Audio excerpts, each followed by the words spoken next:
द्वे चरण में विनम्र नमन, वंदित सव्य सिद्धि ध्रुवचलम मणोभवम गदिम पत्ते, वोक्षामि समय पाहुड़ मिडमो सुध केवली भड़िदम।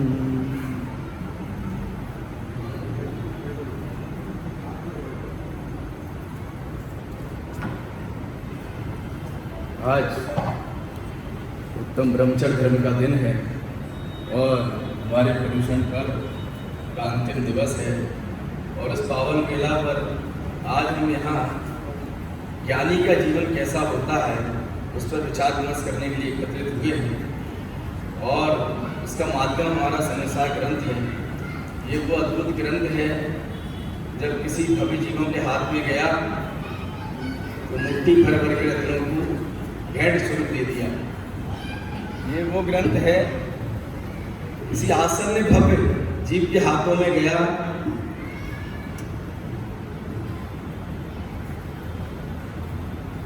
और जब उन्होंने इसका पठन पाठन किया तो उनके मुंह से सहज निकला, आ तो असली था शास्त्र छह। ऐसा अद्भुत ग्रंथ जिसकी एक एक गाथा ज्ञानियों की महिमा को बताने वाली है। सारा ग्रंथ तो मैं पढ़ नहीं सकता हूँ, लेकिन हर एक गाथा बोलते ना, अपन पाठ में ही बोलते हैं, महिमा में ही बोलते हैं।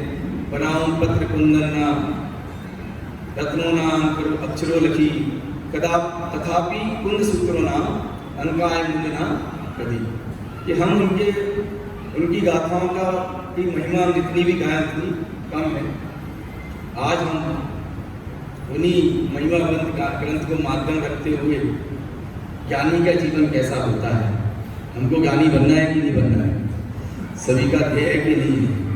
क्योंकि हम ज्ञानी बनने के लिए एकत्रित हुए हैं और हम नहीं बनेंगे तो कौन बनेगा। ऐसे अद्भुत ग्रंथों का ये हमारा ही कोई सौभाग्य रहा है, जहाँ ग्रंथों की होली जली है और एक दिन नहीं जली है, 7-7 दिनों तक जली है। और यदि हमारा ही कोई शेष पुण्य रह गया तो कुछ ग्रंथ हमको सहज उपलब्ध हो गए, बस उन उपलब्ध ग्रंथों को अपनी उपलब्धि बनाना है तो हमारा जीवन लोगों के लिए उपलब्ध हो जाएगा, हमें परम उपलब्धि प्राप्त हो जाएगी। कहने का तात्पर्य यह है कि ज्ञानी के जीवन में कष्ट नहीं आता और ऐसी बात नहीं है, ज्ञानी के जीवन में पाप का उदय नहीं आता और ऐसी बात नहीं है। लेकिन ज्ञानी इन सबके बीच में तटस्थ रहता है और हम वो अज्ञानी उन सारी चीजों में उलझ जाता है और अपने संसार को बढ़ाता रहता है और बढ़ाता रहता है। आत्म ध्यान रौद्र ध्यान कर करके परेशान होता रहता है, ऐसा क्यों हो गया। लेकिन ज्ञानी जीवों को शिकायत नहीं होती।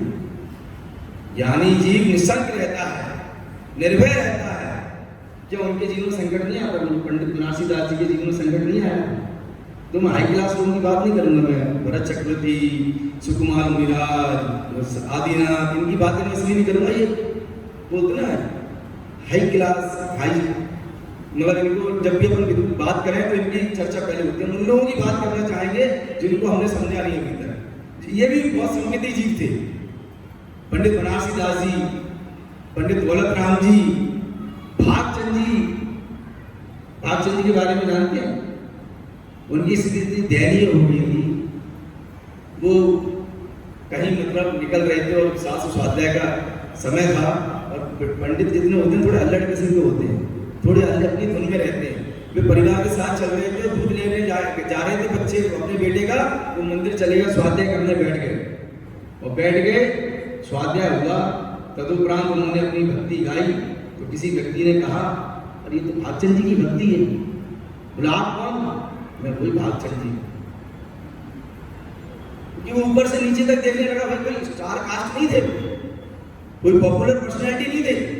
उन्होंने भी, जिन्होंने भजन गाया, जिनने सुना, उन्होंने भी उनको पहली बार देखा था, बड़ी दयनीय अवस्था। मेरा कहने का मतलब ये धर्म आर्टिफिशियल नहीं है, बड़े सौभाग्य से धर्म मिला है। इसमें बाहर में एक्सीडेंट कैसा भी क्यों ना हो, ये अंदर की परिणति भीगी हुई है तो बड़ी कमाल की चीज है। मैं ये बात इसलिए कर रहा हूँ कि वो सदाशिव दास जी जिनको 40 साल तक एक ही वेतन मिलता रहा, कितना? एक ही वेतन 40 साल तक। हम लोगों की यदि सैलरी ना बढ़े तो हम लोग तो बगावत पर आ जाए। और जब उनसे उनके राजा ने पूछा कि भाई इनकी वेतन क्यों नहीं बढ़ाया गया। तो मुनि बोलता है कि इन्होंने कभी बात ही नहीं पेश करी कि मेरी वेतन बढ़ाओ। अरे इन्होंने नहीं बोला तो तुम्हारे समझ में नहीं आई क्या इनका वेतन बढ़ाना चाहिए। तो भाई सदाशिव दास जी को बुलाया गया कि एक काम करो, आपको कितनी सैलरी चाहिए। तो वो बोलते हैं हमको सैलरी नहीं चाहिए, बस हमारे काम करने के घंटे कुछ कम कर दो, उम्र हो गई, कुछ लिखना भी कम हो गया है। तो उन्होंने बोला ये ऐसा जी हमारे सानिध्य में हमारे उसमें काम कर रहा है और हमने समझा नहीं इस बात को। तो उन्होंने क्या कहा, तो पुण्यशाली जीव के साथ पुण्य भी चलता है। तो उन्होंने क्या कहा कि आज से आपके काम करने के घंटे भी कम और आपकी सैलरी भी बढ़ा दी जाती है। तो मेरा ये कहने का मतलब सैलरी वैल्यू बताने मतलब मेरा कहने का मतलब है ऐसे भी ये परिणामों के माध्यम से रत्न शास्त्राचार्य भाषा वचन का निकलती है। ऐसे भीगे परिणाम होते तब ऐसी भाषा वचन का लिखने में आती है। ऐसे भीगे परिणाम होते तब 6 डाला निकल के आती है। दौलत राम जी के बारे में क्या कहा जाता था, वो भी कपड़े के व्यापारी थे, मैं भी कपड़े का व्यापारी हूँ। मैं आपसे 10 दिनों में यही कहा कि व्यापार हो गया चलो घर। उनकी भी ऐसी विचारधारा थी कि काम हो गया, हमने 2 दिन का हमने 1 दिन में जितना हमें कमाना था उतना कमा लिया, शटर बंद, घर चले, हम अपनी आराधना में लगे हुए। 10 दिन का यदि हमने 1 दिन में कमा लिया तो 10 दिन बंद, बिस्तर लगाओ, सामान बांधो, सोना मिर्ची की यात्रा के लिए निकल गए। ऐसे भी ये परिणाम लोग होते हैं तब 6 डाला निकलती है। ऐसे ज्ञानी जीवों का जीवन कैसा अद्भुत होता है, हम आज उसकी चर्चा यहाँ 228 नंबर गाथा के माध्यम से करेंगे। तो मैं भूमिका बनाना चाह रहा हूँ, क्योंकि मेरा कहने का मतलब ये कि हमको भी ज्ञानी बनना है। ऐसा नहीं है कि ज्ञानी कोई अलग से आए हैं, कोई अलग टापू पर रहते हैं, तो हम लोगों के बीच के ही लोग हैं। हमें हो सकता है परिणति हमारी भी ऐसी हो जाए और हम ही उसी पंथ पर अग्रसर हो जाए। बस हम क्यों नहीं हो पा रहे हैं, कहीं कोई कमी है, कोई कचास है, कोई कसक है जो हमें उलझा के रख देती है। और वो उनके में क्या थी, बस उनके भीगे परिणाम दे सरलता थी। तो क्या होता है, हम शब्दों की रामायण बहुत पढ़ लेते हैं, हम शब्दों में इतने उलझ जाते हैं उसके यथार्थ को भूल जाते हैं। हम भी भगवान आत्मा कहना नहीं रहते, तो हम कहते ही नहीं कहते भगवान आत्मा है, सिद्ध है, सब स्वाभाविक हमारा स्वभाव है। लेकिन क्या होता है, हमारे गुरुदेव को जब भगवान आत्मा कहते तो उन्हें बड़ा आनंद आता था कि नहीं आता, और हम कहते तो हमें आता कि नहीं आता। लेकिन उससे ऐसा आता है क्या, तो उसकी बात बताते हैं। हम क्या है, हम शब्दों की राख के अंदर छुपे हुए ज्वलंत आग को नहीं पकड़ पाते, हम शब्दों की राख में झूलते रहते हैं। बस मैं सिद्ध स्वभावी, मैं गायक, ऐसा नहीं बोलना चाहिए, ऐसा नहीं बोलना चाहिए। मेरा बेटा राजकुमार है ऐसा बोलना चाहिए, भला वो राजकुमार ना रहे, बोलना तो पॉजिटिव ही चाहिए। लेकिन हमें शब्दों के यथार्थ को समझना ही बहुत जरूरी है, क्योंकि हमको ये मनुष्य बड़ी दुर्लभता से मिला है, शब्दों में उलझ के रह गए, कहीं उलझ के रह जाए। लेकिन गुरुदेव श्री को मजा आता था, तो वो जब भी भगवान आत्मा कहते थे वो शब्दों के अंदर छुपे हुए ज्वलंत आग को पक्का अनुभव करते थे, तो उनको आनंद आता था। हमको आनंद इसलिए नहीं आता, हम भी उस यथार्थ का अनुभव करेंगे ना तो हमको भी सहज आनंद आएगा ना नहीं। ये मार्ग बड़ा ही सरलता का मार्ग है, बहुत मतलब देखो हम समय सार सुन रहे हैं, सौभाग्य की बात है। कईयों के तो भाग्य में समय सार छूने का भी सौभाग्य नहीं है। पढ़ने की तो बात छोड़ो, समझने की बात तो छोड़ो, धुनने की बात तो छोड़ो। तो हम उसी परंपरा में आज मैं गाथा का वाचन कर रहा हूँ, मैंने स्वाध्याय मंडल में भेजा है, आप भी वाचन करें। सम्मादिट्ठी जीवा डिशंका होंति डिब्बया तेणे सत्य भय विमुक्ता जम्मा तम्मा रूढ़ी संका। क्या कह रहे हैं आचार्य कि सम्मादिट्ठी जीवा, इस सम्यक दृष्टि जी, सम्यक दृष्टि जी मतलब दो सम्यक की बात मैं इसलिए कर रहा हूँ। आचार्य कुंदकुंद देव ने अष्टपाहुड़ में भाव पाहुड़ की 153वीं गाथा में क्या कहा है, यदि इस जीव को सम्यक नहीं है तो ये क्या है, चलता फिरता मुर्दा है, मुर्दा। जो कितनी बड़ी बात कही है, हम आपको मुर्दा नहीं कह रहे हैं, हम अपने आप को मुर्दा नहीं कह रहे हैं, लेकिन समझना जरूरी है यदि इस मनुष्य भाव में यदि हमने अपने टारगेट में यदि सम्यक को नहीं लिया तो सम्यक हमको ऐसे आसानी से मिलने वाला नहीं है। बातों के बतासे नहीं बनते, शक्कर के ही बतासे बनने वाले हैं। कहने का मतलब क्या है कि अष्टपाउड को क्या कहते हैं मालूम है? अष्टपाउड को कहते हैं कुंदकुंदाचार्य देवी कैबिनेट क्लास। जैसे मंत्रियों की कैबिनेट क्लास होती है ना, उसमें सांसद बैठे होते हैं, गृह मंत्री, राज्य मंत्री ऐसे बैठे होते हैं। ऐसे कुंदकुंदाचार्य देवी कैबिनेट क्लास है अष्टपाउड कि मुनियों का जीवन कैसा होना चाहिए, ऐसा नहीं ऐसा होना चाहिए। उसमें वो कहते हैं कि यदि जीवन में सम्यक नहीं है तो ये जीव चलता फिरता मुर्दा है और मिथ्या दृष्टि चलता फिरता मुर्दा है। ऐसा नहीं है कि वो चेतन का घर नहीं है, शरीर में चेतन का घर है, लेकिन उसकी दृष्टि में चेतना नहीं है। उस मिथ्या दृष्टि जीव की दृष्टि में चेतना नहीं है। चेतन तो है उसके पास, और इतना सा फेर है। समगति जीव, सम्य दृष्टि जीव कैसा होता है? निश्चल होता है, निर्भय होता है, उसको किसी प्रकार का भय नहीं होता है। इसकी वजह क्या है? भय उनको होता है जो दूसरों पर आश्रित होते हैं। भय उसको होता है जो शरीर को आत्मा समझ के बैठे हुए हैं। भय उसको होता है जो इस संसार में इतने उलझ गए शरीर को आत्मा समझने में, इसके रखने में, इसके सुधारने में, इसके संवारने में उलझे जा रहे हैं, तो उनका संसार भी बढ़ता जा रहा है। बस ज्ञानी की दृष्टि कैसी होती है? उसका शरीर तो होता है लेकिन उसकी शरीर की प्रति अहम बुद्धि नहीं होती। हमारे पंडित बनारसी दास जी भी कहते हैं, स्वारत्य के साचे पर मारत्य के साचे चित्ते, साचे साचे बहने का है साचे जय निमति है। वो काहू के विरुद्ध नहीं, वो परे जाए बुद्धि नहीं, आत्मा में कबेसी है न ग्रस्त है न जति है। सिद्धि रिद्धि वृद्धि से घटे में प्रगटे सदा, अंतर की लक्ष्य सो जाची लक्ष्य पति है। और दास भगवंत के ओ दास रहे जगत सो, और दास भगवंत के ओ दास रहे जगत सो। समकित हो सुखिया सदैव ऐसे जीव समकिति है। सुखिया सदैव ऐसे जीव समकिति। देखो कोई चीज उनके मतलब ऐसा कोई कार्यक्रम नहीं रहा तो उनके साथ, जो अपने साथ होता है उनके साथ नहीं रहा। सारा कार्यक्रम वही चल रहा है। स्वार्थ के साचे परमार्थ के साचे चलते, मतलब वो अपनी आत्मा को जानने वाले हैं। उनकी चाहत भी है तो मोक्ष से है। हम किसको चाहते हैं बताओ, और वो किसको चाहते हैं? ये मैं बात इसलिए कर रहा हूँ, कुछ लोग ये कहते हैं कि समय सार मुनियों की पढ़ने वाला ग्रंथ है, ग्रस्तों को नहीं पढ़ना चाहिए। ये साक्षात अद्वैत समय दृष्टि की बात हो रही है। आत्मा गवेशी है न ग्रस्त है न जति है, मतलब कौन? न अभिवृत्ति है ना महावृत्ति है। मतलब ये समय सार अप्रतिबुद्ध बोधनाएं अज्ञानी को ज्ञानी बनाने के लिए है और ज्ञानी को ज्ञानी बने रहने के लिए है। ऐसा समय सार है। ये भ्रांति नहीं पालनी चाहिए, इस भ्रांति को सुनना भी नहीं चाहिए कि समय सार ग्रस्तों में पढ़ने के लिए नहीं है। यदि हम इस समय सार को नहीं पढ़ेंगे तो इसके सौंदर्य को घटा देंगे हम। इसका सौंदर्य यही है कि भाई अज्ञानी को ज्ञानी बनाने के लिए और ज्ञानी को ज्ञानी बने रहने के लिए समय सार पढ़ना है। कि स्वार्थ के साचे परमार्थ के साचे चित्त, साचे साचे बहन गए साचे जैन होती है।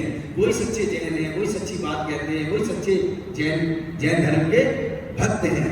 और काहू के विरुद्ध नहीं, पर जाए बुद्धि नहीं, वो किसी के विरुद्ध नहीं है और शरीर में अहम बुद्धि करने वाले नहीं है।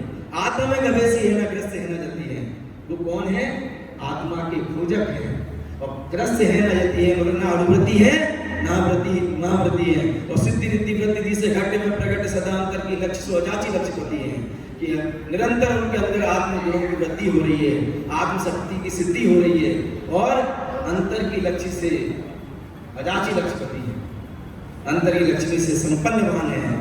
और दास भगवंत के उदास रहे जगत से। तो ये लाइन बड़ी गजब की लाइन है। ये दास भगवंत के, भगवान भी किसके दास हैं? उनके भी दासानुदास हैं। कहने का तात्पर्य भगवान कैसे बने? अपनी आत्मा की तरफ उन्होंने देखा तो भगवान बने, उसी आत्मा की तरफ वो देखेंगे तो वही भगवान बनेंगे। कि दास भगवंत के उदास रहे जगत से, सुखिया सदैव ऐसे जीव समकिति। ऐसे जो सुखिया जीव होते हैं उनको समकिति कहते हैं। मतलब आइडिया लगाना है कि हम कितने सुखिया हैं और कितने दुखिया हैं। इस समय दृष्टि जीव निशंका होते शब्द भय दिव्य मुक्का जम्मा तम्मा दो निशंका। इस समय दृष्टि जीव शब्द भय से विमुक्त होता है और कैसा होता है? जम्मा तम्मा निस्संग, और वो निस्संग।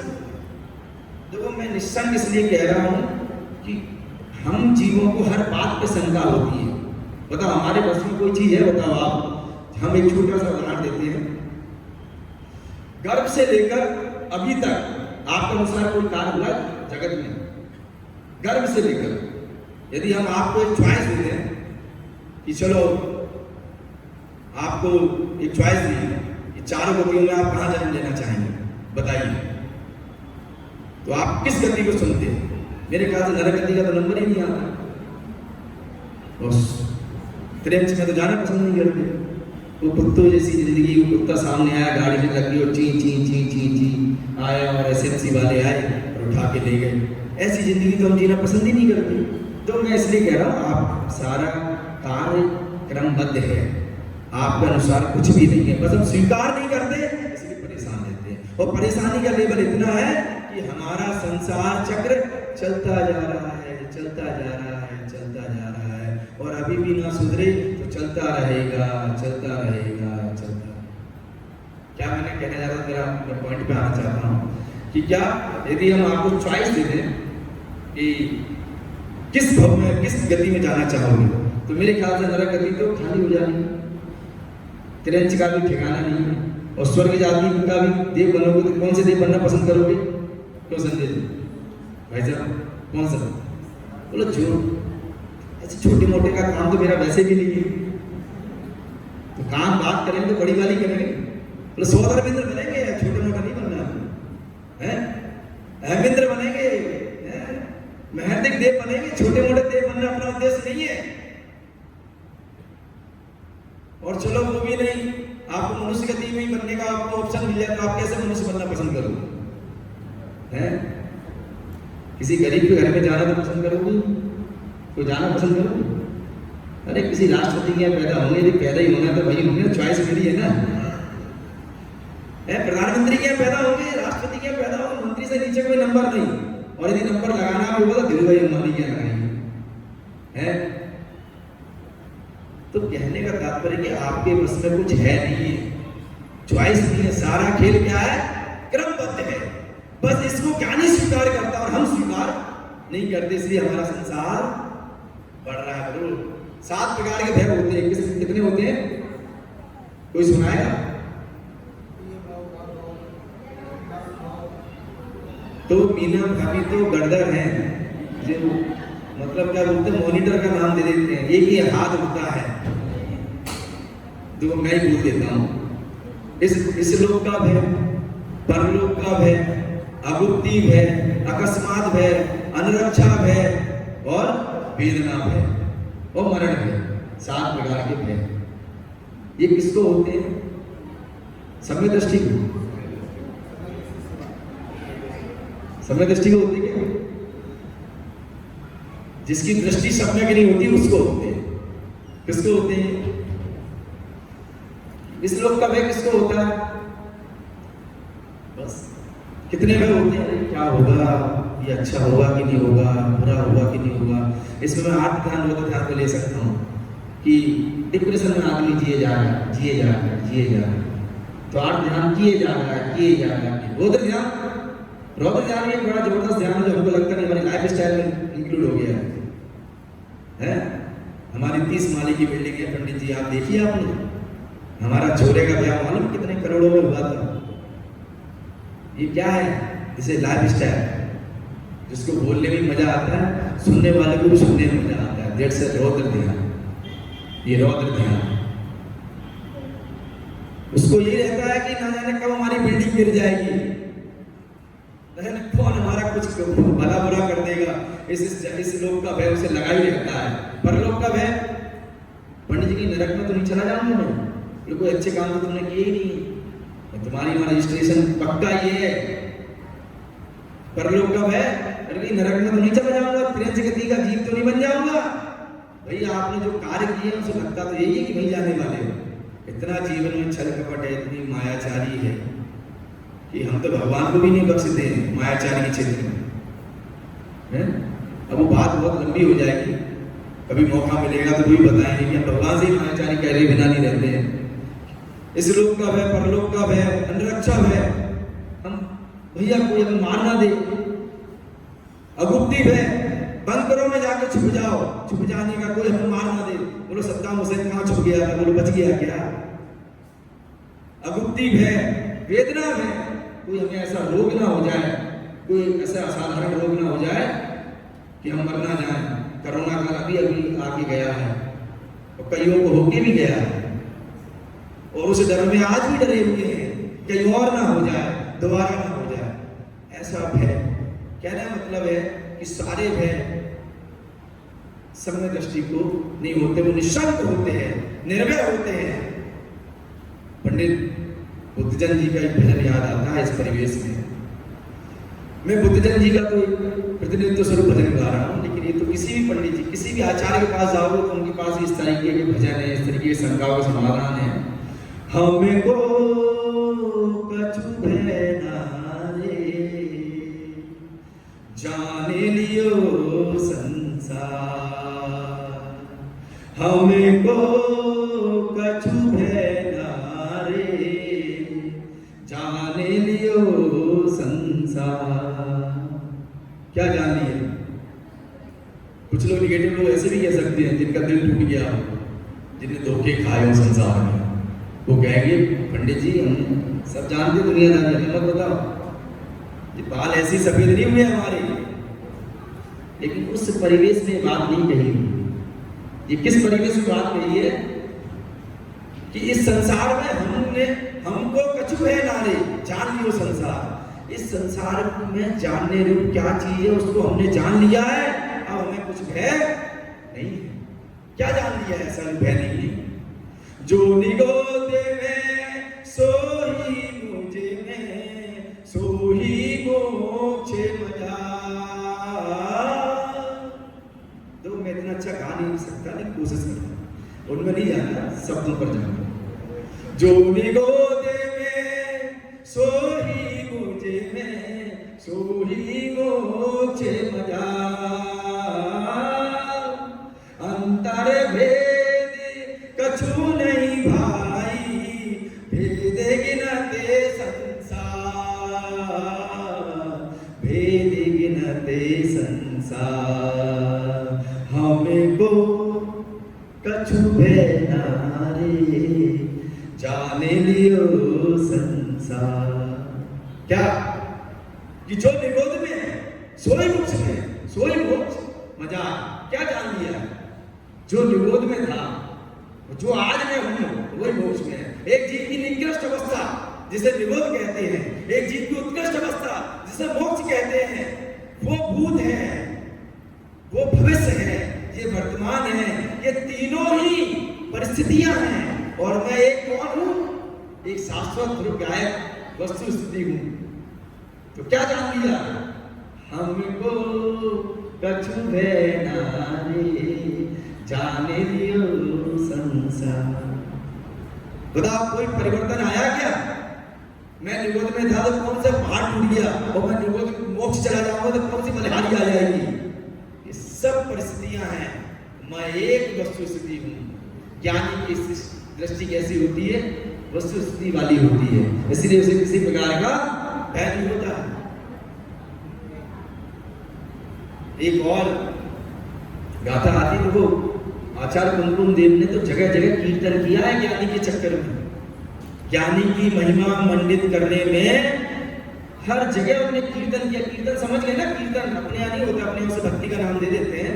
कीर्तन को ऐसा होगा वो बस मेरे तो विठल गोपाला, ऐसे मगन होकर बात करने की बात करी है आचार्य कुमकुम देव ने।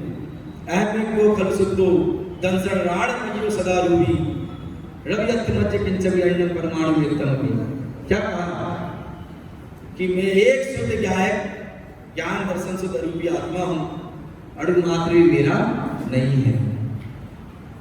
छिच्चतुवा भिच्चतुवा डिच्चतुवा है जादू पलियम, जम्मा तम्मा गच्छतु तैवी हुड़ परिगहो मज्जा। क्या कह रहे हैं? मैंने कह रहे समझ में आया क्या? समझ में नहीं आया होगा, मैं समझा कि छिच्चतु ज्ञानी जीव की दृष्टि बता रहा हूं, ज्ञानी जीव का जीवन कैसा होता है। यदि एक ज्ञानी जीव ये स्वीकार कर ले कि मेरा परिग्रह मात्र भी मेरा नहीं है, तो उसकी दृष्टि कैसी होती है? उसकी दृष्टि दिव्य दृष्टि हो जाती है कि छिचदू, भिचदू, रिचदू, कुछ तो समझ में आ रहा होगा कि छेद भी दिया जाए, भेद भी दिया जाए, मुझे निकाल भी दिया जाए,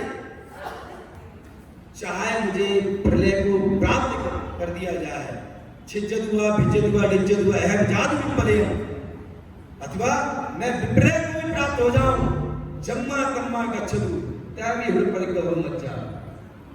चाहे कुछ भी हो जाए, जो होना है वो हो जाए, तब भी ये परिग्रह मेरा नहीं है।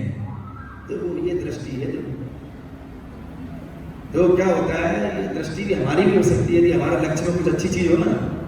यदि एक बेटे को करोड़पति बनना हो या एक बेटे को IAS ऑफिसर बनना हो, तो एक माँ उसे खाना खिलाती तो उसे लगता है कि मैं खाना खाऊं, उसे खाने में रस आता है? ऐसा नहीं है। हमारे बच्चे भी वितरागी हो जाते हैं कभी कभी, जितना होते जब उनके अंदर उत्पत्तियां हो IAS बनने की। कहने मतलब ज्ञानी व्यक्ति का जीवन ऐसा होता है कि चाहे कैसी परिस्थितियां क्यों ना आ जाए, चाहे पूर्ण पाप का उदय क्यों ना आ जाए, क्या ज्ञानी के जीवन में मान अपमान नहीं होता है? क्या ज्ञानी के जीवन में यश अपयश नहीं होता है? सब कुछ होता है, उसके बावजूद भी वो वैसा नहीं होता है। वो कैसा होता है? एक ध्रुव न्यायिक वस्तु स्वरूप होता है। बस हमें इतना ही मानना है, हमें इतना ही स्वीकारना है। यदि हम ऐसा जीवन जीने के लिए बाध्य हो जाएंगे तो हमारा जीवन भी सिद्धों की श्रेणी के लिए अग्रसर हो जाएगा। देखो क्या होता है, हमको मैं एक उदाहरण देना चाहता हूँ ज्ञानी का जीवन कैसा होता है। हमारे साहित्य में हुए हैं हजारी प्रसाद द्विवेदी। वो एक कुटज एक पौधे का नाम है, नाम सुना है किसी? वो पौधा एक ऐसा होता है कि उस टेम्परेचर हिमालय के जंगलों में पैदा होता है और ऐसे टेम्परेचर में पैदा होता है जिस टेम्परेचर में कोई आसानी से रह नहीं सकता। न पशु, न पक्षी, ना घास फूस, पेड़ पौधा उसके सामने रह नहीं सकते। मतलब और उसके बावजूद भी वो ऐसे टेम्परेचर में एकदम हरा भरा मुस्कुराता हुआ लहराता रहता है। तो मैं कह कुछ रहा हूँ, आप समझना कुछ और। मैं कह क्या रहा हूँ, कुटच पर नहीं ध्यान दे रहा हूँ, आप अपने उगाने में मत लग जाना कि आप यहाँ उगेगा भी नहीं, लेकिन मैं कुटच कह रहा हूँ और आप समझना। तो वो द्विवेदी जी कहते हैं कि वो ऐसे टेम्परेचर में पैदा होता है कि जिस टेम्परेचर में आसानी से कोई पेड़ पौधा पशु पक्षी कोई रह नहीं सकता, और वो कुटच पत्थर में अपनी जगह बना लेता है, जड़ें फूट के उसमें आ जाती है और लहराता रहता है, मुस्कुराता रहता है। तो द्विवेदी जी कहते हैं क्या बात है ऐसी, देखने में तो तुम इतने सुंदर नहीं लगते, लेकिन फिर मैं तुम उन पर आकर्षित हो रहा। किस बात पर आकर्षित हो रखे? तुम्हारी इस जीवनता पर आकर्षित हो रखा हूं कि ऐसी विकट परिस्थितियों में भी तुम ऐसे मुस्कुरा रहे हो, ऐसे लहरा रहे हो, जहां हर आदमी की स्थिति गंभीर हो गई है और तुम ऐसे मुस्कुरा रहे हो। आचार्य देव भी कहते हैं कि ऐसी विषम परिस्थितियां जहां आदमी डर के साए में जिया जा रहा है, ऐसी विकट परिस्थितियां जहां न जाने तकलीफों के कितने झकोरे चल रहे हैं, तूफानें चल रही हैं, और वहां ये ज्ञानी जी मुस्कुरा रहा है, लहरा रहा है। उसकी वजह क्या है? क्योंकि मैं एक सदा गायक सुरजीत तत्व हूं। यदि मैं ये कहने चला जाऊं कि मैं गोरा हूं, मैं काला हूं, तो मेरा संसार चक्र चालू हो जाएगा, और ये सारी विशाल की जड़ यही सोच है।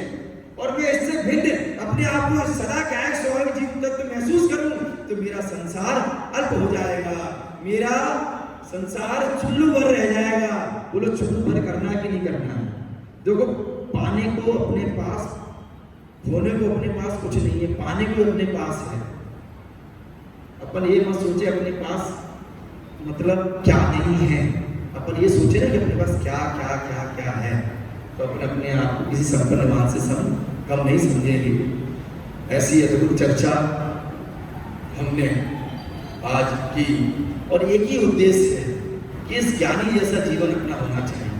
एक ज्ञानी जितना निस्संग रहता है, निर्भय रहता है, वैसा हमारा जीवन होना चाहिए। और ये जीवन तभी हो सकता है जब हम जिनवाणी की शरण में आए, जिनवाणी की बातों को आत्मसात करें।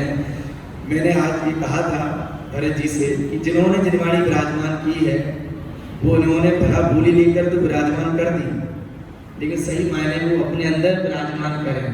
वो ऐसा नियम जीवन में लें कि मेरे भव का अभाव हो और मेरा जीवन भी सुदृढ़ बने। तो तभी हो सकता है कि यहाँ विराजमान ना करके अंदर में विराजमान करें, तो ये हमारा जन्माणी विराजमान करना सार्थक है। बोलो है सार्थक कि नहीं? कि बाहर में जब विराजमान करना है कि अंदर में विराजमान करना है? बाहर तो एक प्रतीक है, बहुमान स्वरूप हमने उसको विराजमान करी है। हमारा जीवन ऐसा बने कि उसे हम अंदर में विराजमान करें तो हमारा जीवन पवित्र बनेगा। तो मैं ये बात इसलिए कह रहा हूं क्योंकि मूलाचार में एक गाथा आती है, कंठ कदत्ते आगंदोद कादत्तो, कि हमारे मुनिराजों को हलक में प्राण होना तब भी स्वाध्याय करना चाहिए। कहाँ बोला? हलक। अब इसके बाद क्या होता है? अटक गई तो कहाँ गए?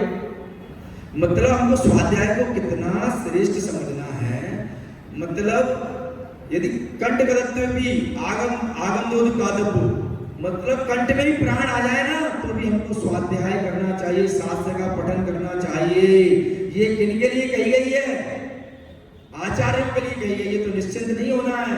जब उन जैसे लोगों के लिए कही गई जिनका जीवन ही एक चलते फिरते सिद्धों जैसा है, तो हमें भी अपने जीवन में येन कैन प्रकारेण हमें अपनी आत्मा का कल्याण करना है।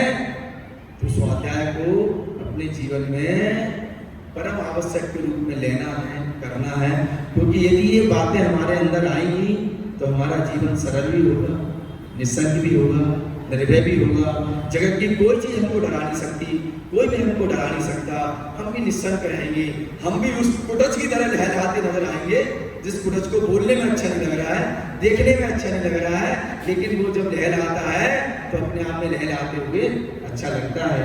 सभी भव्य जीव अपने जीवन में निस्संग हो, निर्भय हो, इसी मंगल भावना से मैं अपनी बात को विराम दूंगा।